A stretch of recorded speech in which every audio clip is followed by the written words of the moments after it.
کوزدی را دینځي اسبن کې د دوه فریقانو ترمنځ پیسو په لیندین پیدا شوی تاوتریخوالي چې څو وخت هم سبدي پیښې ته رسیدو امکانات موجودو د جرګې په کوششونو په سوله کې بدل شوی دی. په دې سلسله کې اسبن کې د مقدر شاه په حجره کې د یوې جرګې تابع شوی و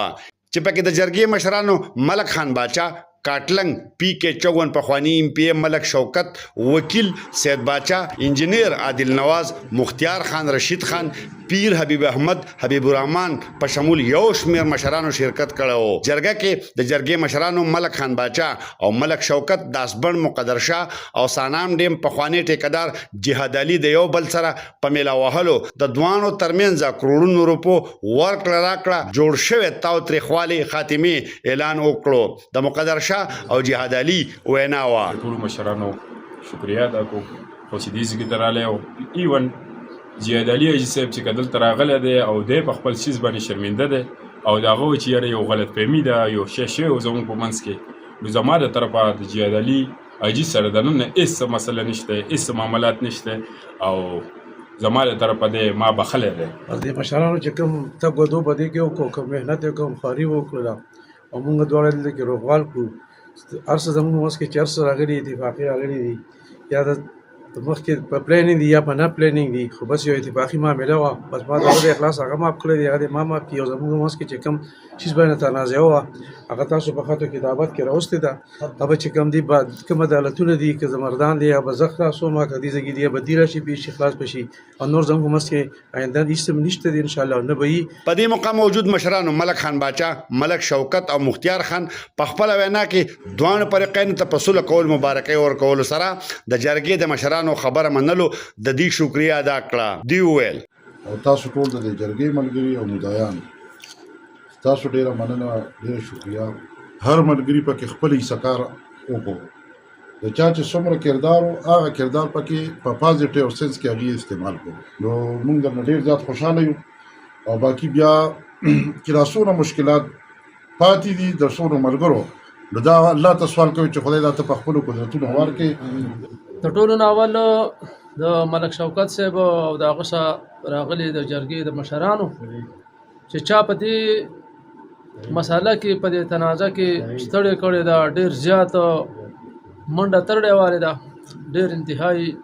مشکور یم د هغې ډېره زیاته شکریا ادا کوم د ملک صاحب او بیا د دواړو جانبیانو چې مقدر شاه دی او جهاد علي صاحب دی دوی ډیره زیاته شکریا ادا کوم چې دوی د دې مشرانو زموږ د مشرانو خبره ته غوږ کېښود او دا یې واورېد او یو بل له غاړه ورکړه د ډېر زیات مشکور یم. باقي یوه خبره کول غواړم چې دا ډیره ضروري ده چې د دې ټولې علاقې او د زموږ د دې لوی راو لکه د ټولو خیبر پښتونخوا او د دې ټول پاکستان ټولو عوامو ټولو مسلمانانو ته دا درخواست کوم چې د چا په خپل منځ کې دښمنۍ لانجې مسالې مسایل هر څه کاغه د ځمکو کاغه نور تنازع زه چې دغسې د جهاد علي صاحب په شان او دغسې د مقدر شاه په شان دا دغسې مشرانو ته د علاقې کینې او دا ختم کړي ځکه چې دا دور داسې دور دی چې دا د ټوپک او د مسالو او د دې دور نه دی او که فرض که په دې کې زه وایم چې که په دې کې څه داسې وایي چې چا ته پکې څه سټارونه لګېدي نو موږ ته به اوس ډېر زیات لګېدلي ځکه چې د دنیا مسالې او مسایل هم جوړ شوي دي او ډېر زیات پکې موږ غرق او تباه شو. دا ښایسته ښایسته ځوانانو نه هم پکې خلاص شو د ډېر د خپل ورونو نه پکې خلاص شو چې ځان ته څه ویل د هغه ورونو نه هم پکې خلاص شو. نو دا درخواست لرم چې دغسې د خپل مسالې او مسایل ختم کړي دا ډېر زیاته ضروري کارونه ده او د نن نه بعد دا رونه دي او د دوی په منځ کې هېڅ قسمه څه نور څه شی تاوتریخوالی څه شی پاتې نه شو، څه معامله پاتې نه شوه او بالکل صفا نه د حاجي صاحب په دغه مقدر شاه باندې څه شی پاتې شو نه د مقدر شاه په د حاجي صاحب څه شی پاتې شو. نو دا مجلسي ځکه وایو چې د څونه کومه مسله راغلې وه کومه تنازع راغلې وه نو هغه د مشرانو حل کړه او هر سړی په هغې باندې دواړه فریقین مطمئن نن مسله هم ختمه شو کیسونه هم ختم شو نو د دواړه فریقین به په ښه په خوشحالۍ د عدالتونو خپل خپل کیسونه ختموي چې څونه پکې د چا رول دی مشران د سره دي که موږ ته ښکته مسله وه نو ملک صاحب موجود دی که د چکدرۍ مسله وه نو موږ دلته موجود یو حاجي صاحب ته دا زموږ مشر دی موږ د ورځ نه د شپې به اوس هم حاضر یو چې دی کې بس رکاوټ نه خو پاکه خبره دا کوو چې د دې دواړو که د مشیندرۍ سره معامله وه نو د ډیم د مشیندرۍ سره د مقدر شاه هېڅ شی پاتې نه شو ځکه ته خپلې پیسې میلاو شوې